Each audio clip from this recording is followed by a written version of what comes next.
2 Samuel, capítulo 21.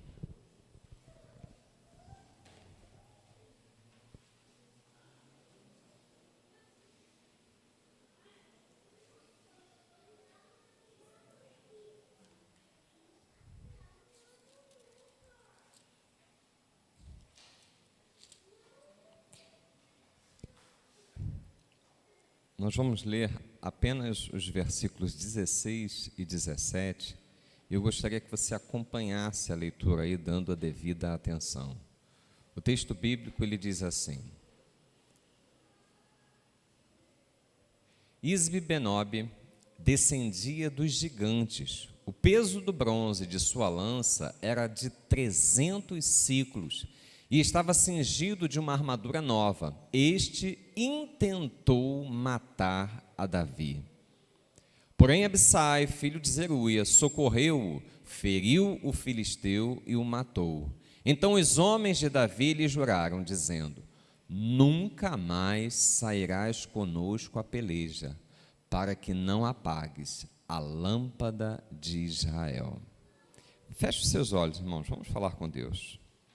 Glorificado e exaltado seja sempre eternamente o teu nome, Senhor.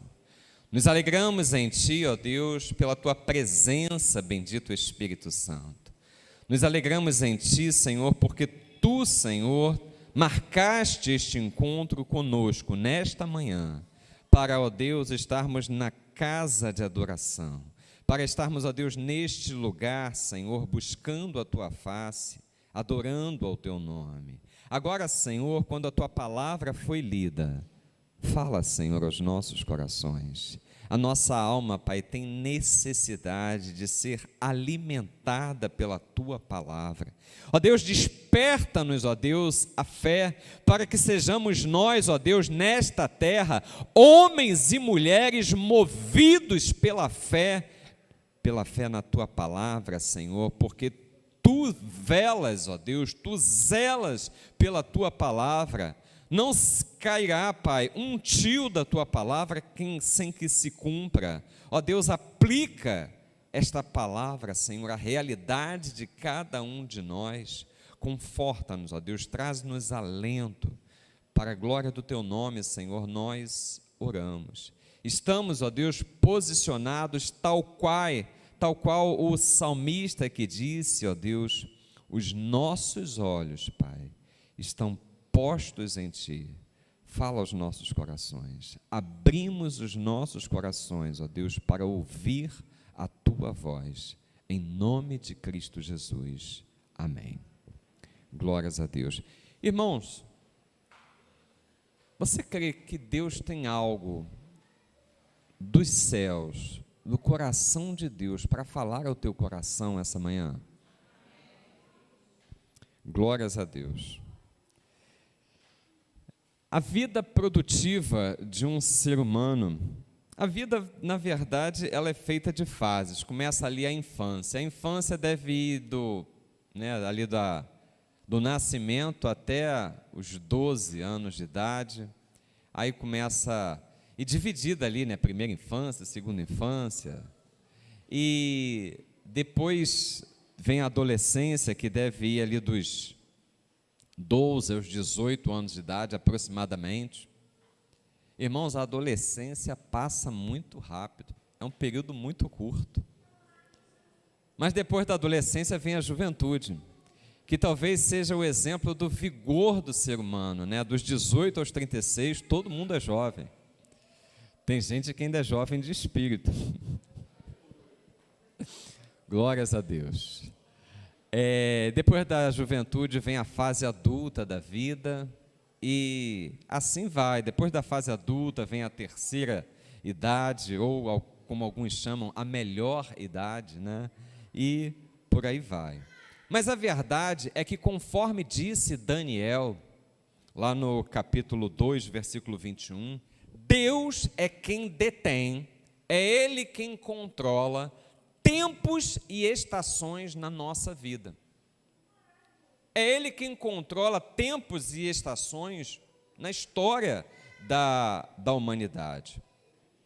E conforme disse Moisés, nós precisamos estar diante de Deus para que, seja qual for o tempo ou a estação que nós estejamos vivendo, nós precisamos estar naquele clamor que Moisés fez no Salmo 90, versículo 12, dizendo: ensina-nos a contar os nossos dias de uma forma tal que alcancemos corações sábios. É assim que deve ser.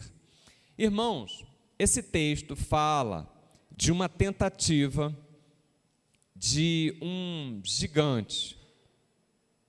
A terra dos filisteus, ela foi habitada por alguns descendentes dos gigantes. Então se levantava de vez em quando ali no meio dos judeus, dos filisteus, gigantes, como foi o caso de Golias, a quem Davi derrotou. Mas o texto fala de um gigante que colocou no seu coração matar o rei. E, irmãos, Davi, que era o rei a quem o gigante intentava matar, ele era um homem de muitas habilidades, inclusive habilidades na guerra. O homem era um soldado destro para a batalha, tanto é que teve ali o episódio onde ele ceifou a vida de Golias, quem afrontava não somente as fileiras de Israel, dos exércitos de Israel, mas até o próprio Deus de Israel, Yahvé. Então, ele foi aquele quem derrotou Golias. Irmãos, Davi, ele era pastor, foi pastor, soldado, guerreiro, foi músico, era destro ali com a harpa, salmista, porque escreveu muitos salmos, era uma pessoa que tinha uma sensibilidade de Deus, foi rei, e na condição de rei, ele exercia a função de juiz e de administrador, ele era um estadista. Irmãos, e é nessa condição de rei que os seus soldados o enxergam como uma lâmpada. Coloca para a gente essa versão, esse mesmo texto, Vitor, na King James. A King James, ele faz assim um plus, um adendo. Ele não fala assim apenas a lâmpada de Israel, não. Ele fala assim, a gloriosa lâmpada de Israel. Versículo 17.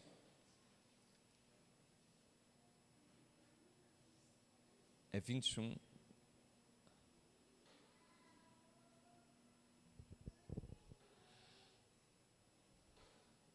Sim, a próxima parte do versículo.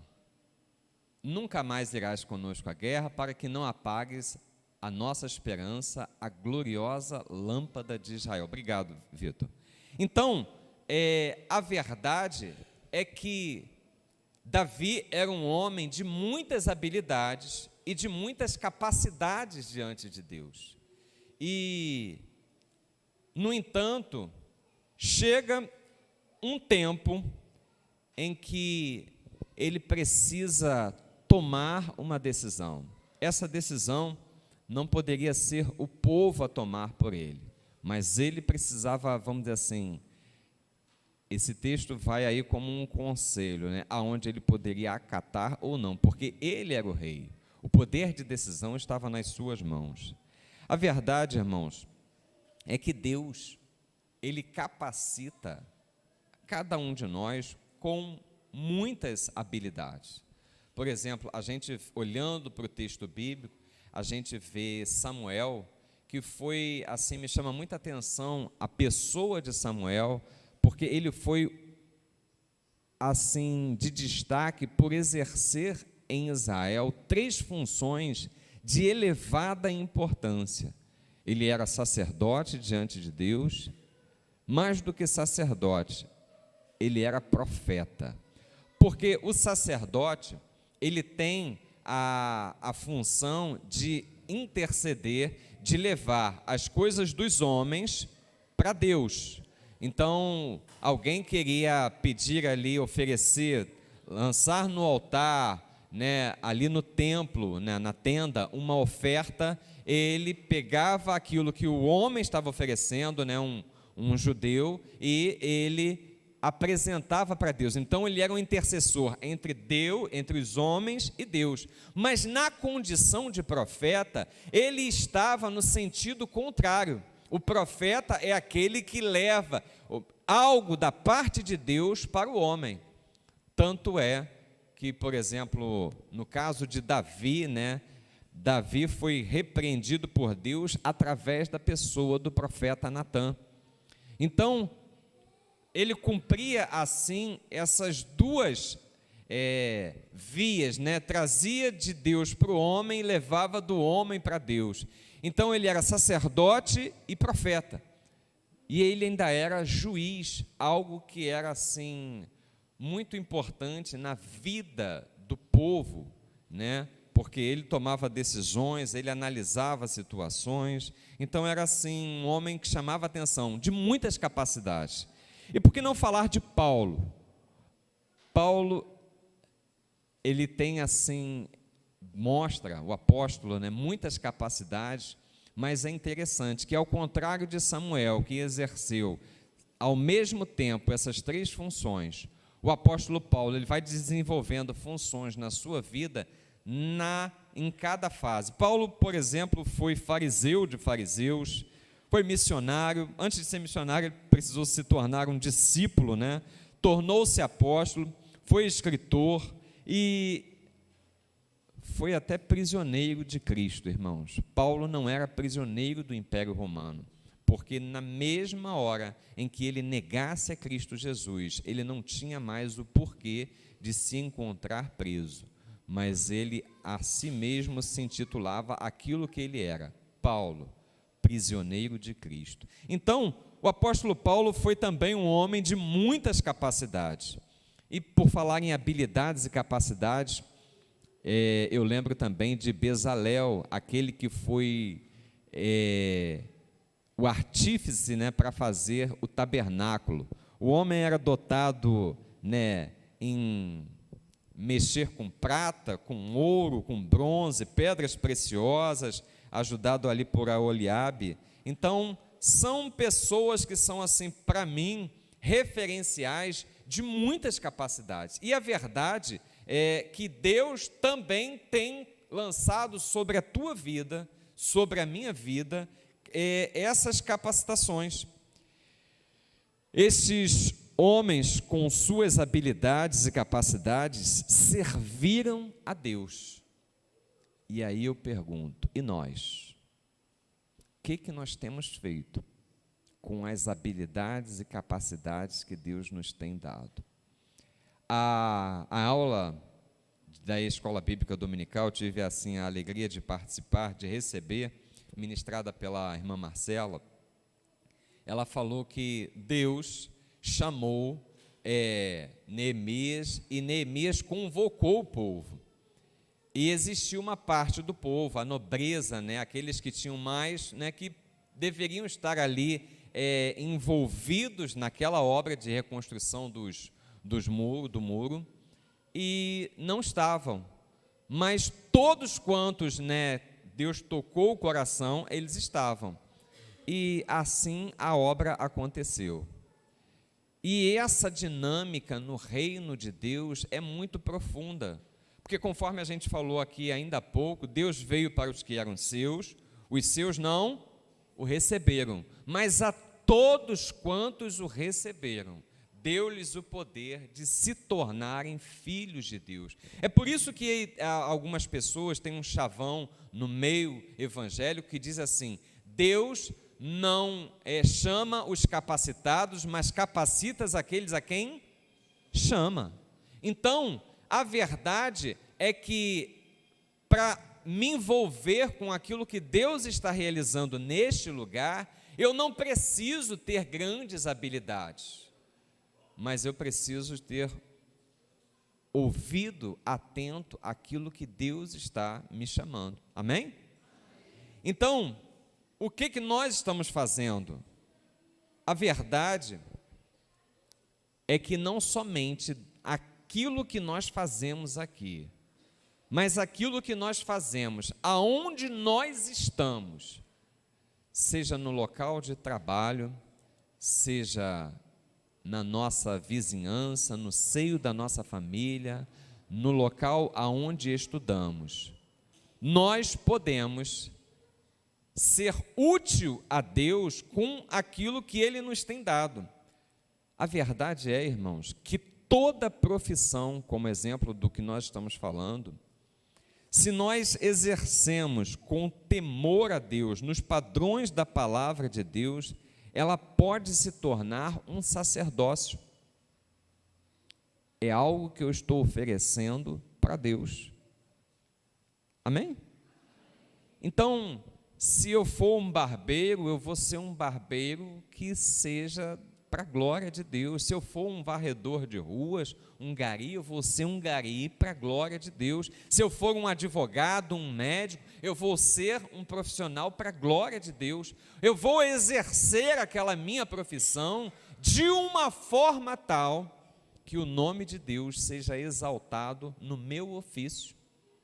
Essa é a proposta de Deus para as nossas vidas. É um sacerdócio. Exercer um sacerdócio no meu relacionamento com Deus, através do meu ofício. Exercer um sacerdócio no meu relacionamento com Deus, aonde quer que eu esteja. Florescer ali aonde eu estou plantado. Coloca para a gente, Vitor, Colossenses 3, 23. A verdade é que tudo vem de Deus e tudo deve ser oferecido para Ele. Paulo, orientando aos crentes de Colosso, ele diz: tudo quanto fizerdes, fazei-o de todo o coração, como para o Senhor e não para os homens. Irmãos, se nós tomarmos essa máxima para a nossa vida, talvez algum dia alguém vai dizer para a gente assim: olha, não se envolva mais nessa situação aqui não, porque você não pode correr o risco de forma que não se apague a lâmpada de Deus que está em ti. Você pode exercer, uma influência tão grande da parte de Deus para aqueles que estão à sua volta, que você vai fazer falta naquilo que você faz, naquilo que você exerce, aonde você está. Então, Davi, um homem de muitas capacidades, mas que nos ensina que todas as nossas capacidades devem ser voltadas para Ele. Fazer de todo o coração como para o Senhor. Essa é a orientação, talvez esse fosse o segredo de Davi. O segundo ponto que a gente destaca desse texto é aquilo que os homens de Davi falam para ele: nunca mais, lá no versículo 17, nunca mais sairás conosco a peleja para que não apagues a gloriosa lâmpada de Israel. Nunca mais. Irmãos, nunca é uma expressão que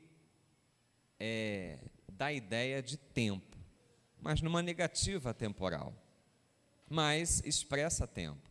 Nunca e sempre, vão sempre dar a ideia, constantemente dar a ideia de tempo. E o tempo, nós precisamos ler ele de uma forma assim muito coerente com aquilo que é a vontade de Deus para as nossas vidas. Davi estava ali diante de uma situação em que ele precisava fazer uma boa leitura do tempo. Davi já não era mais aquele menino que matou o gigante. Davi já não era mais assim, tão jovem, E ele tinha, assim, além das suas capacidades como soldado para a guerra, outras habilidades que precisavam ser valorizadas e preservadas diante de Deus. Irmãos, a Bíblia é a nossa fonte, é a nossa regra de fé e prática. e a Bíblia, ela não fala em momento algum de aposentadoria. E eu sei que na cultura brasileira, a gente é assim quase que incentivado, estimulado a sonhar com a aposentadoria. A gente só não sonha com a aposentadoria quando a gente está perto de aposentar. A gente dá vontade de continuar trabalhando. Mas, no geral, você sonha, porque você, no dia a dia, é muito bombardeado, os dias são corridos e você é estimulado a sonhar com a aposentadoria. Mas a Bíblia não fala, você pode ler a Bíblia de Gênesis, Apocalipse, ela não fala. O mais próximo disso que a gente tem é quando ela fala sobre os sacerdotes. O período de produtividade dos sacerdotes, ele variava entre 30 anos de idade, quando um sacerdote uma pessoa da linhagem de Arão, né, que foi os descendentes de Arão que receberam sacerdócio diante de Deus. Então, o mais próximo é quando um homem, né, da casa de Arão chegava aos 30 anos de idade, ele estava totalmente apto a exercer o sacerdócio. Então, com 30 anos. Mas com 50 anos de idade, ele precisava parar. Então, dos 30 aos 50 anos de idade, eles exerciam o sacerdote. Coloca para a gente, Vitor, por gentileza, Números 4:23.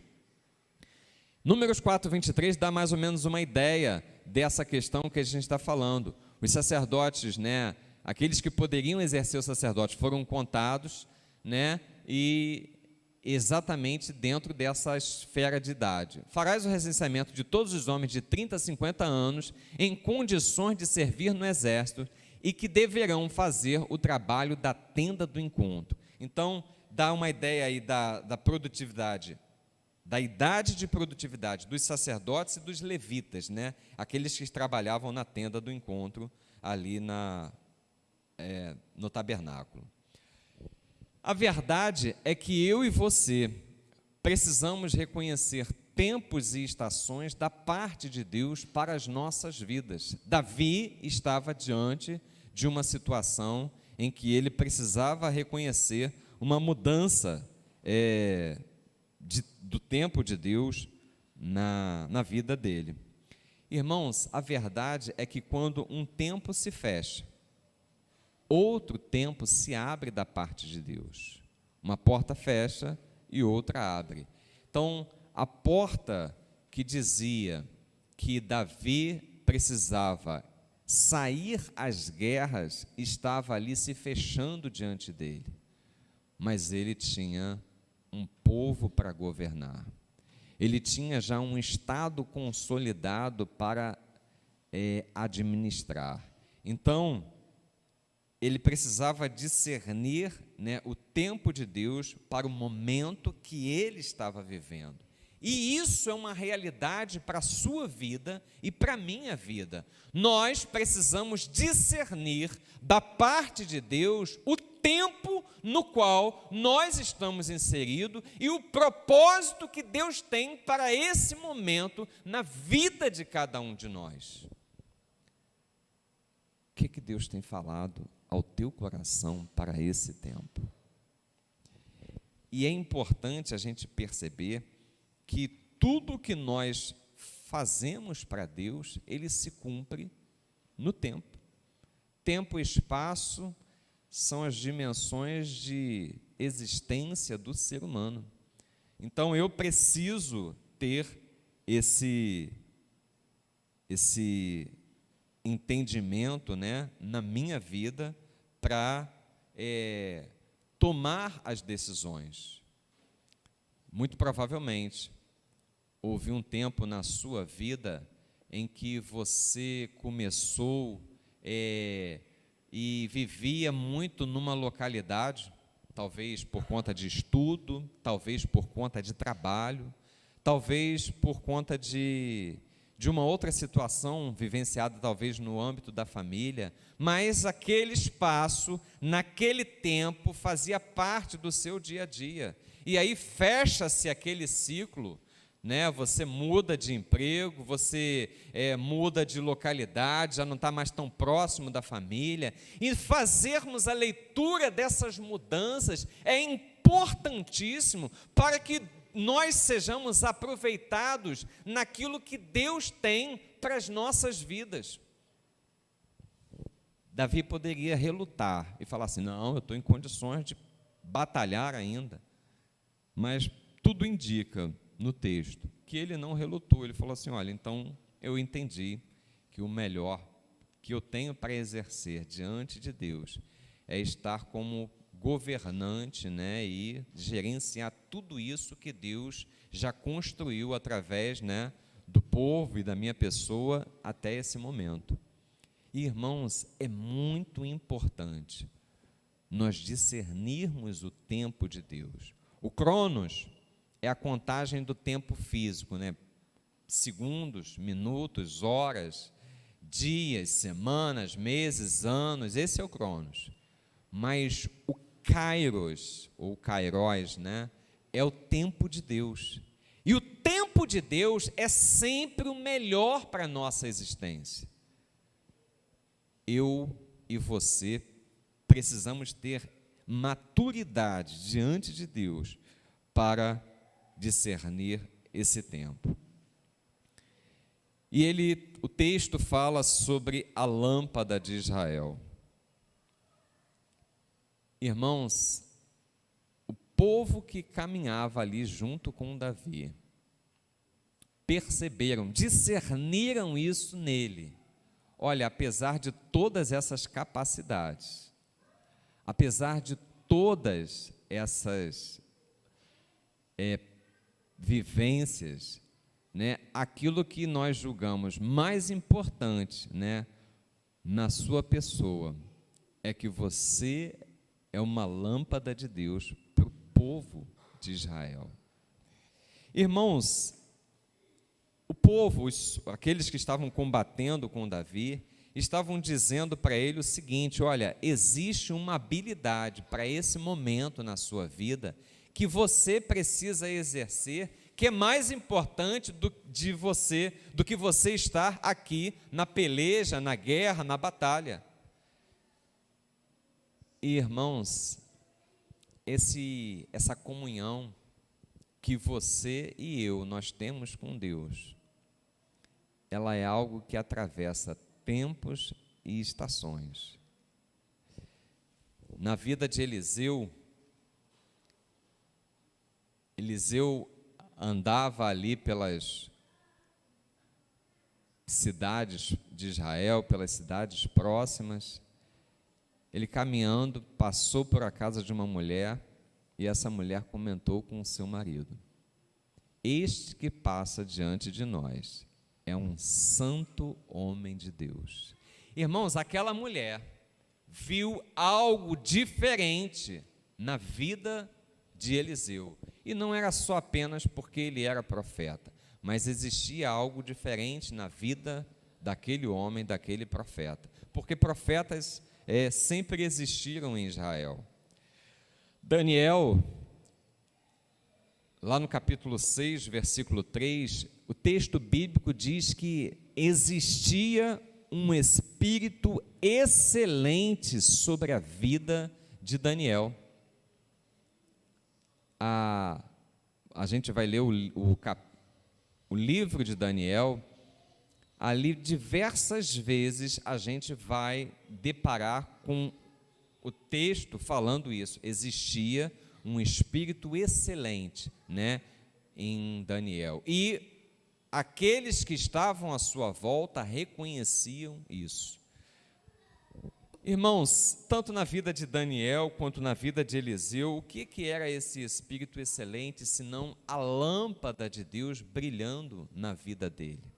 E essa é a proposta de Deus para as nossas vidas. Efésios capítulo 5, versículo 8, ele diz assim: andai como filhos da luz. Jesus Cristo, no Sermão do Monte, ele fala assim: vós sois o sal da terra e a luz do mundo. Por quê? Porque Cristo está presente em nós. Então, essa lâmpada, ela precisa estar acesa durante toda a minha existência e em qualquer lugar que eu estiver. Você é lâmpada de Deus, luz de Cristo, aonde você estiver, todos os seus dias e em qualquer lugar. Todo lugar que pisar a planta do vosso pé, vô-lo tenho dado. Assim como fui com Moisés, serei com você. Essa foi a palavra de Deus para Josué. Irmãos, essa palavra não foi apenas para Josué, essa palavra foi para você, foi para mim. Então, independente do lugar, independente do tempo, nós precisamos ser luz de Deus, essa lâmpada precisa estar em nós. As pessoas que estão à nossa volta vão ver a luz de Cristo em nós. Ao abrir a nossa boca, nós vamos fazer, brilhar a luz de Cristo. O mundo vai sentir a presença de Deus através da sua vida e nós vamos exalar o bom perfume de Cristo. A lâmpada gloriosa de Israel, ela se estende na sua vida, ela se estende na minha vida. Quando nós entendemos que fomos chamados para um propósito, quando nós entendemos que precisamos andar nos padrões e princípios da palavra de Deus, deixa a luz de Deus brilhar no seu viver. Eu e você, como sal desta terra e luz desse mundo, podemos fazer muito mais na dependência de Deus.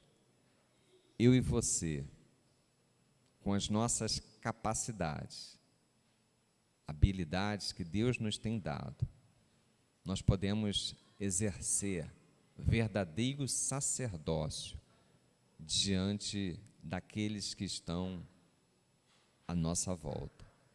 Eu e você podemos, discernindo tempos e estações, fazer com que Deus nos utilize no nosso melhor potencial, no melhor das nossas habilidades. Mas seja qual for o tempo que você está vivendo, se é tempo de alta produtividade, pela sua juventude, ou se é tempo de ir puxando ali o freio, Mas o importante é que, independente do tempo, existe uma lâmpada em você, existe uma luz que precisa brilhar em todo o tempo, em qualquer lugar que você esteja. Amém? Você recebe essa palavra? Diga assim: eu recebo em nome de Jesus. Fica de pé, vamos louvar a Deus.